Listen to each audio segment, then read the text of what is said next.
Hello, hi, నమస్తే. నేను మీ లక్ష్మీ నాయుడు. ఈరోజు మా పెద్దలు చెప్పిన మాటలో తండ్రి, ఫాదర్ గురించి తెలియపరుద్దామని. ఏంటంటే తండ్రి అంటే జనరల్గా ఎలా ఉంటారు? చాలా స్ట్రిక్ట్గా, డిసిప్లిన్గా, నాన్న నాకు ఇది కావాలి, నో, నాకు ఇక్కడికి వెళ్తాను మూవీకి, నో అదని. అదే తల్లి, ఏదైనా సరే నాన్న ఒక్కసారి నాన్నని కనుక్కొని చెప్దాం అని అంటారనమాట. తల్లికి నవమాసాలు మోసి తన జన్మను కూడా త్యాగం చేసి జీవితాన్ని బిడ్డలను కంటుంది కాబట్టి తల్లికి ఒక విశిష్టమైన స్థానం ఉంది మనకి.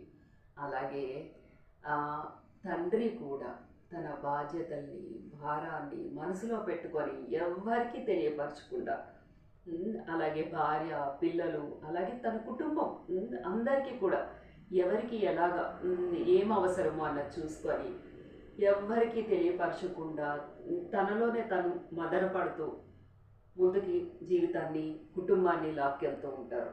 కాబట్టి తండ్రికి కూడా ఒక విశిష్టమైన స్థానం ఉంది. చక్కగా చూసుకుందాం తండ్రిని కూడా. తల్లే కాదు, తండ్రి పైకి కటువుగా కనిపిస్తారు, పనసకాయలాగా, జాక్ ఫ్రూట్ లాగా, బట్ లోపల మనసంతా పనసతం లాంటిది అనమాట. కాబట్టి ఈరోజు ఎందుకు చెప్తున్నానో తెలుసా? Today's Father's Day. Happy Father's Day to all the lovely and responsible fathers.